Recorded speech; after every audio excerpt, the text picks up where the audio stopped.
కంటి అద్దాల నుండి శాశ్వత విముక్తి పొందండి. లాసిక్ సర్జరీ 14,000 మాత్రమే. వివరాలకు సంప్రదించండి. మనోజ్, నువ్వు నా బిడ్డవి. లక్ష్మీ ప్రసన్న, విష్ణువర్ధన్ బాబు, మనోజ్ కుమార్. నిన్ను ఎలా పెంచానురా నేను? అందరికంటే నిన్నే గారాభంగా పెంచానురా. నీకే ఎక్కువ ఖర్చు పెట్టి చదివించాలని ప్రయత్నం చేశానురా. నువ్వు ఏది అడిగినా నేను నీకు ఇచ్చానురా. కానీ ఈ రోజున నువ్వు చేస్తున్న పని బిడ్డల గుండెల మీద తంతారంటారే, అలా తన్నేవరా. మనసు ఆవేదనతో కింగిపోతుందిరా. నేను మీ అమ్మ ఏడ్చుకుంటున్నావురా. జర్నలిజం ఉన్నది లేనిది, లేనిది ఉన్నట్టు రాస్తున్నారా. నువ్వు నన్ను కొట్టడం ఏంట్రా? నా బిడ్డ నన్ను తాకలా. ఇద్దరం ఘర్షణ పడ్డాం కొన్ని కారణాల వల్ల. ప్రతి ఫ్యామిలీలోనూ ఉంటాయిరా ఇవి. లేనివాడు ఎవరైనా ఉంటే ప్రపంచంలో ఒకరున్నారేమో, 1% ఉంటుందేమో. అటువంటి వాళ్ళ ఇంటికి వెళ్ళి కాళ్ళు గడిగి నిద్ర పూసుకోవచ్చు. భారత భాగవత రామాయణాలు చూసావు కదరా. ఏమిటిది? మీ అమ్మ ఎంత కుమిలిపోతుంది ఈ రోజున హాస్పిటల్ చేరింది. నీ వల్ల హాస్పిటల్ చేరుతాను. చూడు మనోజ్, నీకన్నీ ఇచ్చిన ఈ రోజున నువ్వు నా గుండెల మీద తనడమే కాకుండా అపకీర్తి తీసుకొచ్చావు. ఏదేదో రాశావు, ఏదేదో చెప్తున్నావు. కొంతమంది జర్నలిస్టులు ఉన్నది లేనిది, లేనిది ఉన్నట్టు రాసేవాళ్ళ తత్వం వాళ్ళకి. ఎందుకంటే టీఆర్పీ పెరగాలి. ఇది వాళ్ళ నైజం. మనం మార్చలేము. వాళ్ళందరి మీద మన కోర్టుకు వెళ్ళలేము. వాక్ స్వాతంత్రం అంటారు, ప్రజాస్వామ్యం అంటారు. ప్రజాస్వామ్యంలో కూడా కొన్ని హద్దులు ఉన్నాయి. ఇది నీకు తెలుసు అనుకున్నా. ఎంత మంచి నటుడివి నువ్వు. నీ భార్య మాటలు విని తాగుడుకు అలవాటు పడిపోయావు. వింటున్నావా మనోజ్? ఎవరిని నమ్మాలో ఎవరిని నమ్మకూడదో పరిస్థితి తీసుకొచ్చావు. విద్యాలయాలు ఎంత గొప్పవిరా. మనం 25% కులమతాలకు అతీతంగా ఫ్రీ ఎడ్యుకేషన్ ఇస్తున్నాంరా. క్యాస్ట్ అనేది తీసేశాను రా 92లో ప్రాస్పెక్ట్స్లో. నువ్వు చదువుకున్నావురా. అక్కడ చదువుకున్న బిడ్డలు IAS, IPS అయ్యారా. ఎంతోమంది గొప్పవాళ్ళు అయ్యారా. నువ్వు నటుడుగా ఎంతో గొప్పవాడివి. తాగుడికి అలవాడబడి నువ్వు నీ భార్య ఇంట్లో బిహేవ్ చేస్తున్న విధానం ఆ భగవంతుడు సర్వేశ్వరుడు తెలుసు. భగవంతుడు చూస్తున్నాడు రా. నేను తప్పు చేసినా, నువ్వు తప్పు చేసినా, ఎవరు తప్పు చేసినా. ఎంత అవకాశం ఇచ్చావు మాట్లాడుకునేదానికి అందరికీ. ఇన్ని సంవత్సరాల్లో మన విద్యాలయాల్లో ఒక్క తల్లి కానీ ఒక తండ్రి కానీ ఏమైనా చెప్పారా? ఆ బిడ్డలు మన బిడ్డలు రా. మీరెంతో నాకు అక్కడ ఉన్నవాడు కూడా నా కూతుర్లు, నా కుమారులు. ఎంతమందికి ఫ్రీ ఎడ్యుకేషన్ ఇస్తున్నావు. వాడి దగ్గర ఏది ఆశించరా. నువ్వు ఎందుకు ఇలా తయారైపోయావు? ఎందుకు ఇంట్లో ఉండే పని వాళ్ళందరినీ కొడుతున్నావు? పనివాడు వాడు పని చేసుకోవడానికి మన ఇంటికి వచ్చాడు రా. ఆ పనివాడిని కొట్టడం చాలా మహాపాపంరా. నేను వేరురా. నేను దండించడం వేరురా. నేను ఎవరిని ఆ చిన్న వాళ్ళని కొట్టి ఇచ్చేసి చేయలేదురా. సినిమా ఇండస్ట్రీలో మోహన్ బాబు కొడతాడు, తిడతాడు అంటే అది షూటింగ్లో జరిగి ఉండొచ్చేమో. కానీ ఇంట్లో ఉండి 10 సంవత్సరాల నుంచి 20 సంవత్సరాల నుంచి పనివాళ్ళు ఉన్నారు. నేను ఇంట్లో లేని సమయంలో వాళ్ళందరినీ కొట్టి వాళ్ళ ఫోన్ లాక్కొని ఒకడైతే చచ్చిపోవాలి. వాడు పోలీస్ కంప్లైంట్ ఇచ్చి ఉండొచ్చు. నేను వద్దు అని వాడిని బతిమాలాడు. పోలీస్ కంప్లైంట్ కూడా ఇవ్వడా. ఇంకైనా నువ్వు నీ భార్య మారి బయట ఉండండి రా అన్నాను నేను.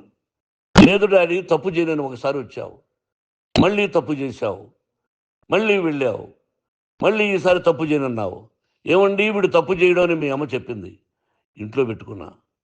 మళ్ళీ నువ్వు చేస్తున్నది, ప్రతిరోజు నువ్వు తాగుతున్న విధానం నీకే తెలుసు. ఇది ప్రజలు నమ్ముతారా లేదా అనవసరం నాకు. నేను నీకు చెప్తున్నా, ఇంతటితో ఫుల్ స్టాప్ పెట్టాలి. 3 రోజుల నుంచి రకరకాలుగా రాస్తున్నప్పుడు నా మనసు ఆవేదనతో ఉంది.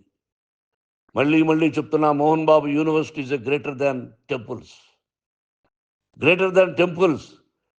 బిడ్డలను కాలేజీలో చేర్చుకునే ముందు చెప్తారు, అన్నయ్య ఎంత ఉంది యూనివర్సిటీ రూల్స్, ఇది మా పద్ధతి, మీకు ఇష్టమైతే చేర్చండి, గవర్నమెంట్ బిడ్డల్ని గవర్నమెంట్ ఏమి ఇస్తుందో ఇంత పర్సంటేజీ వాళ్ళకు కూడా మీ దగ్గర ఎందుకు డబ్బు తీసుకుంటున్నాం అంటే దానికి అర్థం పరమార్థం చెప్పాము. దొంగతనంగా తీసుకోలేదు, ప్రతి దానికి చెక్కులు ఉన్నాయి, అది అకౌంట్ ఉంది. దానిలో తప్పులు జరిగితే డిపార్ట్మెంట్ ఉంది, కాలేజీలో ఏదైనా తప్పు జరిగితే గవర్నమెంట్ ఉంది. ఇవన్నీ నీకు తెలుసు.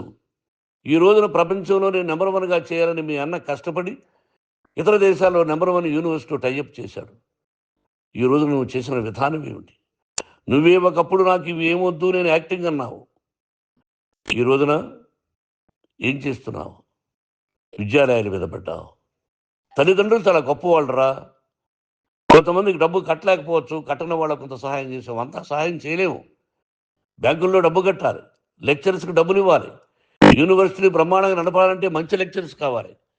ఇవన్నీ తెలిసి చేస్తున్నావురా 32-33 సంవత్సరాల నుంచి. అది పక్కన పెడితే అందరినీ కొట్టడానికి వస్తావు, మీ అన్నం తిడతావు. ఒక వ్యక్తి వినయ్ గారని ఆయన వ్యక్తి హెల్ప్ చేయడానికి వస్తే ఆ వినయ్ చంపేస్తాను వాడు అన్నావు. ఇవన్నీ ఎంత తప్పురా? అంటే మీ నాన్నగారికి ఎవరు సహాయం చేయడానికి వస్తే చంపేస్తానంటావు, మీ అన్నను చంపేస్తానన్నావు.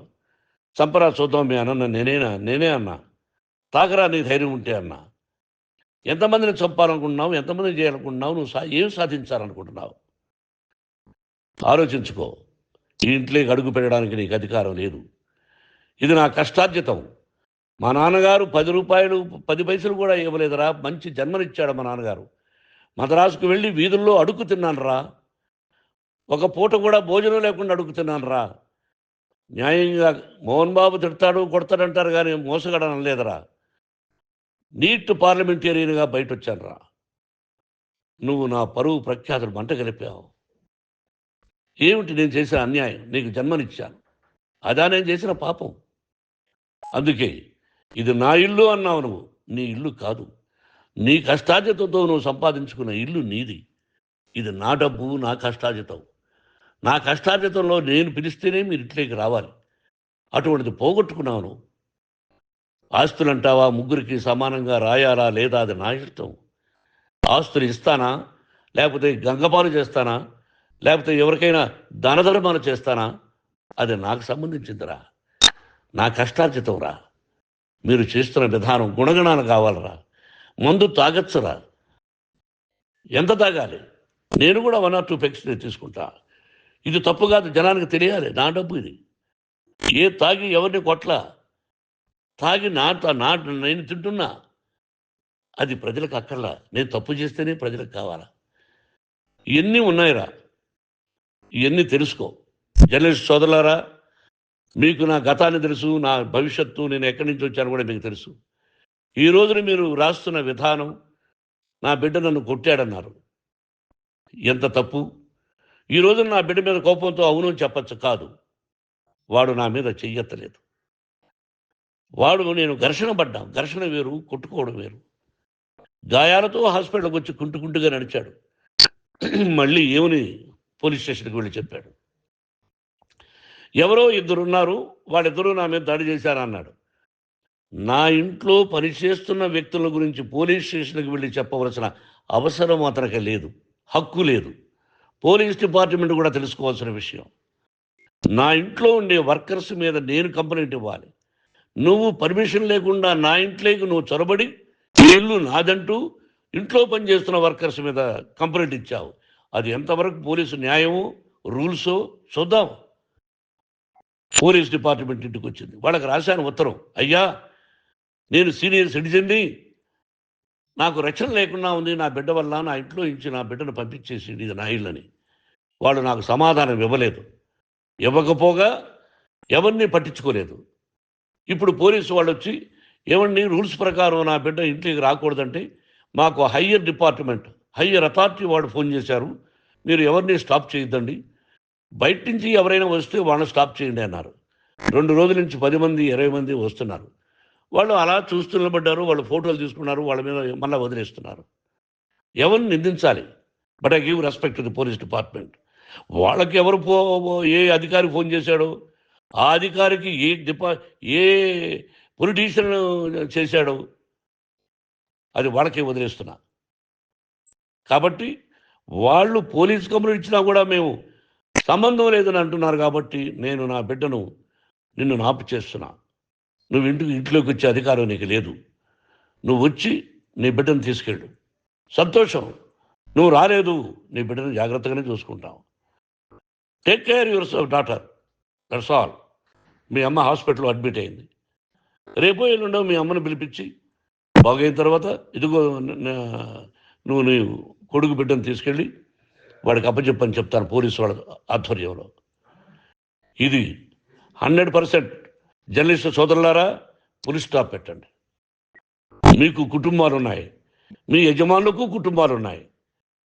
మీ కుటుంబాల విషయాలు, మీ యజమానుల కుటుంబాల విషయాలు మేము ఎవరు జోక్యం కలుగు చేసుకోరా. మేము నటీనటులం. మాది తప్పుంటే నటుడుగా నన్ను ఫెయిల్యూర్ అని రాయండి, నా నటన బాగలేకపోతే రాయండి. బట్ ఇంటి లోపల సందులో నుంచి చూస్తూ తప్పు చేస్తున్నామని ఉన్నది లేనిది ఉన్నట్టు రాయకండి. మీకు నా హృదయపూర్వక నమస్కారాలు. ఇన్ని రోజులు హృదయపూర్వకంగా ఎంకరేజ్మెంట్ చేశారు. ఆ ఎంకరేజ్మెంట్కు నమస్కారం చేసుకుంటూ I love you all. I love you police department. మీరు న్యాయంగా ధర్మంగా నడుచుకోండి, ఎవరికి తొత్తుల్లాగా ఉండొద్దండి అని మనవి చేసుకుంటూ నేను సెలవు తీసుకుంటాను. Thank you very much for all the journalist. ఇక్కడ పులి స్టాప్ పెట్టండి. Thank you very much.